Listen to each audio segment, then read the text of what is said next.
Over the past week, tons of teams have been actually launching new products on Arbitrum alongside making updates to current ones. So in today's video, we're going to talk about privacy, real-world assets, AI, and more. Starting off with Deluthium.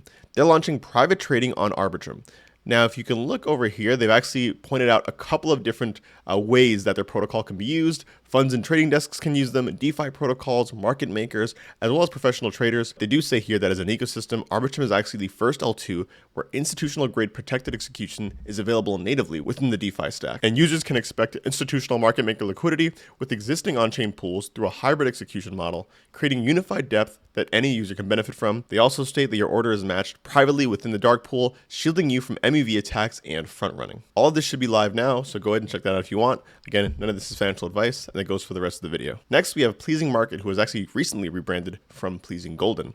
They actually mention here that with new investors, capital, and a bigger vision, we're expanding on Arbitrum from 19,505 ounces to a 22,000 ounce gold reserve, as well as from gold to an entire market for precious metals. One thing worth noting here is that Arbitrum has been a growing platform for essentially any tradable asset, whether that be crypto assets, stocks, commodities, real estate, etc. Arbitrum as a platform is slowly becoming a hub for all of these different assets, with a handful of teams actually making their entire strategy Arbitrum based. Pleasing Golden, I think, is actually the biggest tokenizer of gold on Arbitrum today, and it seems like they'll continue to grow their position as time goes on. Next, I wanted to give a huge shout out to Alchemix. Now, these guys actually launched a long time ago, one of the OG DeFi projects, kind of positioning themselves as like a self-repaying loan protocol. Now, they've actually upgraded a ton since then. This is their V3 version of their protocol. As you can see, they actually allow for vaults that act as a yield-generating savings account and flexible credit lines. Your collateral flows into the mixed yield token, and yield repays your debts automatically. Deposit assets and borrow in one place. So TLDR, kind of like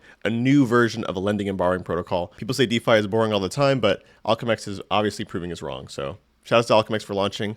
Happy to see you guys back on Arbitrum. And lastly, got to give a huge shout out to USDAI. We've actually made a couple of videos on this channel already. One about a recent loan that I think was worth around roughly $26 million, the biggest one they've had to date, as well as just an overview of their protocol and how it works. Definitely go ahead and check that out if you want. I'll make sure to link it in the video now. But yes, they're actually finally launching CHIP, which is their governance token. I won't go into too much detail on that for obvious reasons, but make sure to check that out. Again, I will leave a link for everything down here below. So as you can kind of see, a lot of the stuff that's actually happening on Arbitrum nowadays is kind of related to this furthering of deepening liquidity, but also allowing for innovation to continue to happen on Arbitrum 1 specifically. There's a ton of teams working on a bunch of innovative stuff.